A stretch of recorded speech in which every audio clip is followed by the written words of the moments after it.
Welcome to the day 3 of the 43rd week of the 52-week Bible hearing plan. Let's listen to 2 Chronicles chapter 25 to 28. Chapter 25. Amaziah was 25 years old when he became king, and he reigned in Jerusalem 29 years. His mother's name was Jehoaddin. She was from Jerusalem. He did what was right in the eyes of the Lord, but not wholeheartedly. After the kingdom was firmly in his control, he executed the officials who had murdered his father the king. Yet he did not put their sons to death, but acted in accordance with what is written in the law, in the book of Moses, where the Lord commanded, "Fathers shall not be put to death for their children, nor children put to death for their fathers. Each is to die for his own sins." Amaziah called the people of Judah together, and assigned them according to their families to commanders of thousands and commanders of hundreds for all Judah and Benjamin. He then mustered those 20 years old or more, and found that there were 300,000 men ready for military service, able to handle the spear and shield. He also hired 100,000 fighting men from Israel for 100 talents of silver. But a man of God came to him and said, "O king, these troops from Israel must not march with you, for the Lord is not with Israel, not with any of the people of Ephraim. Even if you go and fight courageously in battle, God will overthrow you before the enemy, for God has the power to help or to overthrow." Amaziah asked the man of God, "But what about the 100 talents I paid for these Israelite troops?" The man of God replied, "The Lord can give you much more than that." So Amaziah dismissed the troops who had come to him from Ephraim, and sent them home. They were furious with Judah, and left for home in a great rage. Amaziah then marshaled his strength, and led his army to the valley of Salt, where he killed 10,000 men of Seir. The army of Judah also captured 10,000 men alive, took them to the top of a cliff, and threw them down, so that all were dashed to pieces. Meanwhile the troops that Amaziah had sent back and had not allowed to take part in the war raided Judean towns from Samaria to Beth-horon. They killed 3,000 people and carried off great quantities of plunder. When Amaziah returned from slaughtering the Edomites, he brought back the gods of the people of Seir. He set them up as his own gods, bowed down to them, and burned sacrifices to them. The anger of the Lord burned against Amaziah, and he sent a prophet to him who said, "Why do you consult this people's gods, which could not save their own people from your hand?" While he was still speaking, the king said to him, "Have we appointed you an adviser to the king? Stop! Why be struck down?" So the prophet stopped, but said, "I know that God has determined to destroy you, because you have done this, and have not listened to my counsel." After Amaziah king of Judah consulted his advisers, he sent this challenge to Joash, son of Joahaz, the son of Jehu, king of Israel, "Come meet me face to face." But Jehoash, king of Israel, replied to Amaziah king of Judah, "A thistle in Lebanon sent a message to a cedar in Lebanon, 'Give your daughter to my son in marriage.' Then a wild beast in Lebanon came along and trampled the thistle underfoot. You say to yourself that you have defeated Edom, and now you are arrogant and proud. But stay at home. Why ask for trouble and cause your own downfall and that of Judah also?" Amaziah, however, would not listen, for God so worked that he might hand them over to Joash, because they sought the gods of Edom. So Jehoash, king of Israel, attacked. He and Amaziah, king of Judah, faced each other at Beth-shemesh in Judah. Judah was routed by Israel, and every man fled to his home. Jehoash, king of Israel, captured Amaziah, king of Judah, the son of Joash, the son of Ahaziah, at Beth-shemesh. Then Jehoash brought him to Jerusalem, and broke down the wall of Jerusalem from the Ephraim gate to the corner gate, a section about 600 feet long. He took all the gold and silver and all the articles found in the temple of God that had been in the care of Obed-Edom, together with the palace treasures and the hostages, and returned to Samaria. Amaziah, son of Joash, king of Judah, lived for 15 years after the death of Jehoash, son of Jehoahaz, king of Israel. As for the other events of Amaziah's reign, from beginning to end, are they not written in the book of the kings of Judah and Israel?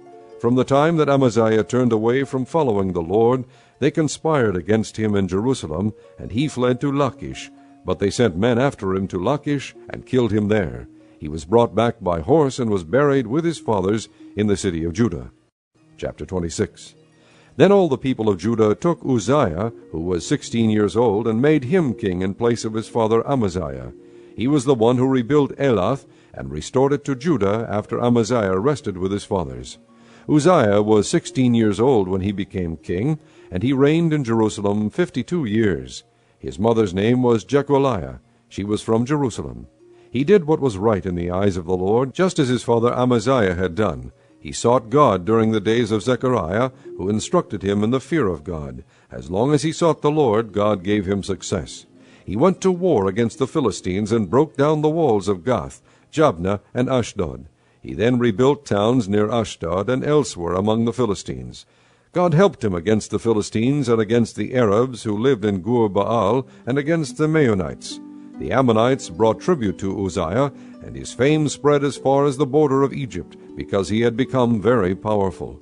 Uzziah built towers in Jerusalem at the corner gate, at the valley gate, and at the angle of the wall, and he fortified them. He also built towers in the desert, and dug many cisterns, because he had much livestock in the foothills and in the plain.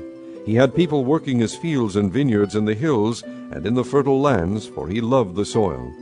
Uzziah had a well-trained army, ready to go out by divisions according to their numbers as mustered by Jeiel, the secretary of Maaseiah, the officer under the direction of Hananiah, one of the royal officials. The total number of family leaders over the fighting men was 2,600. Under their command was an army of 307,500 men trained for war, a powerful force to support the king against his enemies. Uzziah provided shields, spears, helmets, coats of armor, bows, and sling stones for the entire army. In Jerusalem he made machines designed by skillful men for use on the towers and on the corner defenses to shoot arrows and hurl large stones. His fame spread far and wide, for he was greatly helped until he became powerful. But after Uzziah became powerful, his pride led to his downfall. He was unfaithful to the Lord his God, and entered the temple of the Lord to burn incense on the altar of incense. Azariah the priest, with 80 other courageous priests of the Lord, followed him in. They confronted him and said, "It is not right for you, Uzziah, to burn incense to the Lord. That is for the priests, the descendants of Aaron, who have been consecrated to burn incense.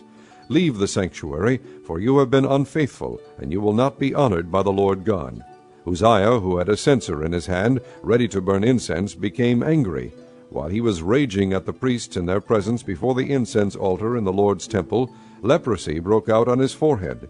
When Azariah the chief priest and all the other priests looked at him, they saw that he had leprosy on his forehead, so they hurried him out. Indeed, he himself was eager to leave, because the Lord had afflicted him.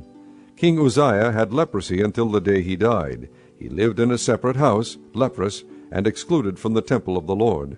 Jotham his son had charge of the palace and governed the people of the land.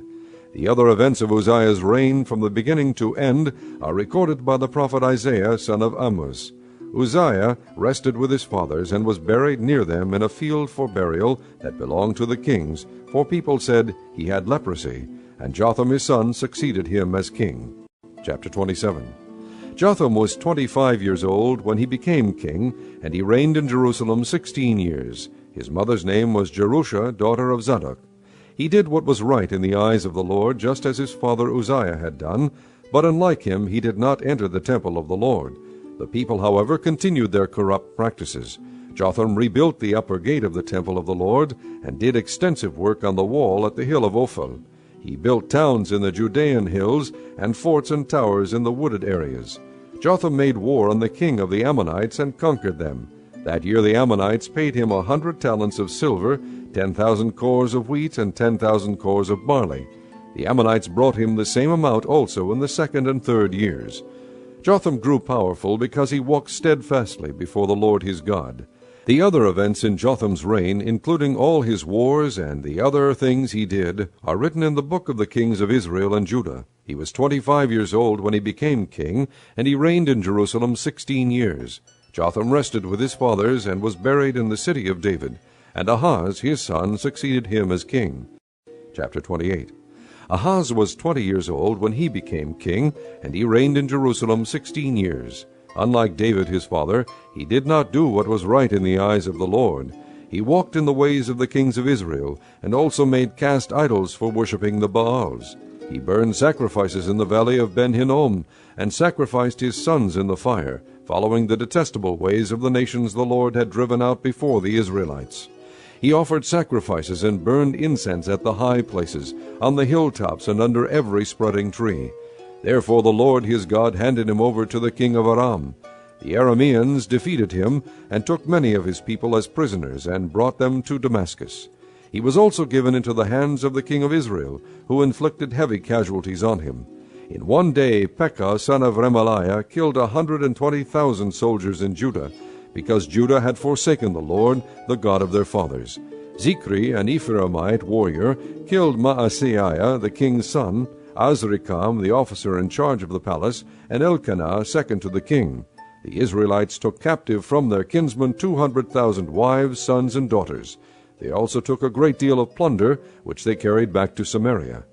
But a prophet of the Lord named Oded was there, and he went out to meet the army when it returned to Samaria. He said to them, Because the Lord, the God of your fathers, was angry with Judah, he gave them into your hand. But you have slaughtered them in a rage that reaches to heaven. And now you intend to make the men and women of Judah and Jerusalem your slaves. But aren't you also guilty of sins against the Lord your God? Now listen to me. Send back your fellow countrymen you have taken as prisoners, for the Lord's fierce anger rests on you. Then some of the leaders in Ephraim, Azariah son of Jehohanan, Berechiah son of Meshillemoth, Jehizkiah son of Shallum, and Amasa son of Hadlai, confronted those who were arriving from the war. You must not bring those prisoners here, they said, or we will be guilty before the Lord. Do you intend to add to our sin and guilt?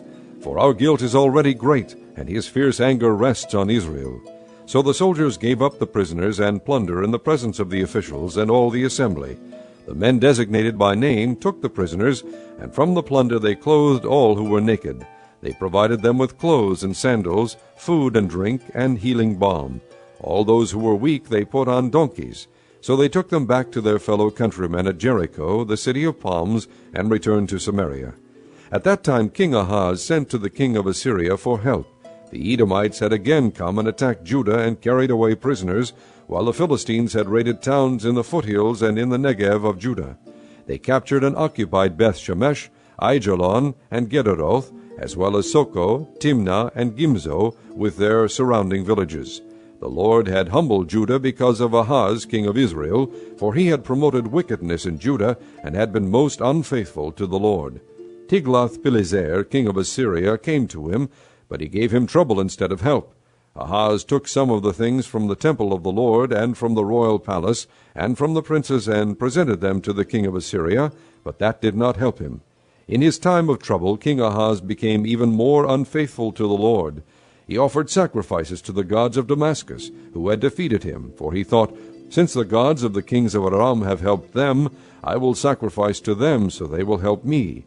But they were his downfall, and the downfall of all Israel. Ahaz gathered together the furnishings from the temple of God, and took them away. He shut the doors of the Lord's temple, and set up altars at every street corner in Jerusalem. In every town in Judah he built high places to burn sacrifices to other gods, and provoked the Lord, the God of his fathers, to anger. The other events of his reign and all his ways, from beginning to end, are written in the book of the kings of Judah and Israel. Ahaz rested with his fathers, and was buried in the city of Jerusalem, but he was not placed in the tombs of the kings of Israel. And Hezekiah his son succeeded him as king.